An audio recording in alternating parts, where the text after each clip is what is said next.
बेटे की शादी सारे रिश्तेदारों के सामने धूमधाम से करवाती है मंगम्मा। वहाँ आए उसके सहेलियाँ मंगम्मा से ऐसे कहते हैं, तुम्हारी बहू कितनी सुंदर है। काली वसुधा को देख वो उसका मजाक उड़ाते हैं। हाँ हाँ, कितनी प्यारी लड़की है। वैसे भी मंगम्मा ना सुंदरता को थोड़ी देखती है, ऐसे कहते हैं। अरे हाँ मंगम्मा, तुम्हारी इतनी सुंदर बहू दहेज में कितना लाई है?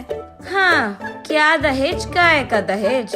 तुम्हें पता है ना, मैं पैसों को उतना मूल्य नहीं देती, क्योंकि मेरे पास बहुत पैसा है। इसीलिए पैसों को छोड़कर मैं अच्छी घर से अच्छी मन की बहू लाई हूँ।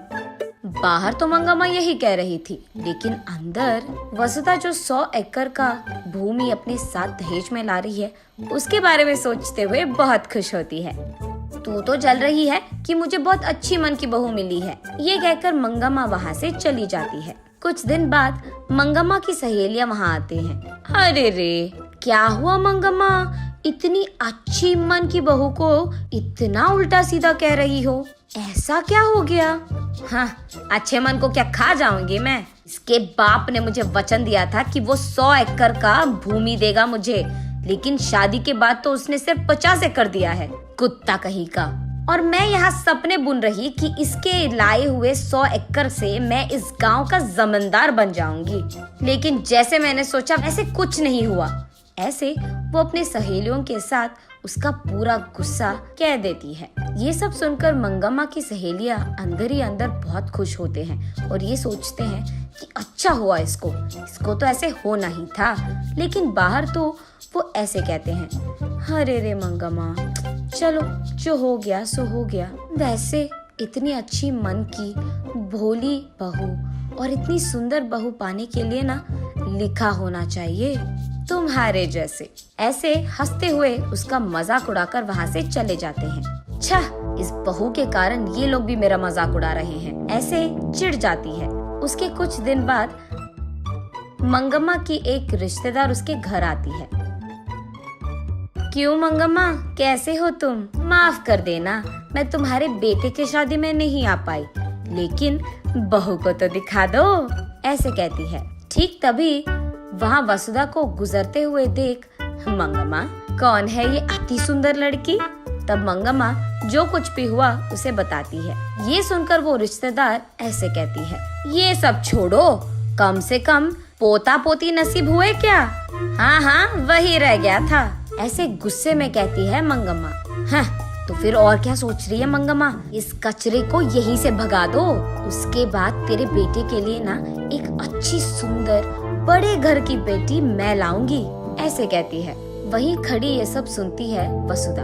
वो दुर्गा माँ के पास जाकर ऐसे रोने लगती है। देवी, मैंने क्या पाप कर दिया? इस रंग में जन्म पाकर बचपन में ही तूने मुझे धोखा दे दिया। शादी के बाद मुझे बच्चे भी नसीब नहीं हुए। अब लग रहा है कि मेरी शादी भी टूट जाएगा। इनके पैसों की प्यास में क्या मेरी जिंदगी व्यर्थ हो जाएगी? ऐसे रोती रहती है। अगले दिन मंगम्मा के घर के सामने एक मुनि आता है और भवती भिक्षाम देही ऐसे पूछते हैं। ये सुनकर वसुधा एक थाली में सारे व्यंजनों को लगाकर उस मुनि के पास जा ही रही थी कि मंगम्मा ये देख, हाँ, जो भी यहाँ आता है उसको ये सब देने के लिए तेरे बाप ने यहाँ 100 एकड़ का भूमि नहीं छोड़ा है। आई बड़ी, तुझे खिलाना ही बहुत ज्यादा हो गया और तू इसको खिला रही है, चल निकल यहाँ से, ऐसे गुस्सा करती है। हाथ में थाली वहीं पे छोड़कर, माफ कीजिए स्वामी, और उसके बाद कुछ और कहने ही वाली थी कि मुनि, मुझे सब पता है बेटी, तुम फिक्र मत करो, मनोवांछा फल सिद्धिरस्तु। ये आशीर्वाद देकर वो वहाँ से चले जाते हैं। अगले ही दिन जब वसुधा सुबह उठकर आईने में अपने आप को देखती है तो वो चौंक जाती है, क्योंकि वो सफेद और बहुत सुंदर बन जाती है। ये देख वो खुशी खुशी बाहर आती है। वहीं बैठे मंगम्मा और उसके सहेलियां वसुधा को देख चौंक जाते हैं। इतने में ही वसुधा बेहोश होकर नीचे गिर जाती है। आंखें खोलने पर उसका पति, उसके सास और एक डॉक्टर भी वही रहते हैं। कंग्रेट्स, तुम अब माँ बनने वाली हो। और उसके सास को, अरे आप दादी बनने वाले हैं।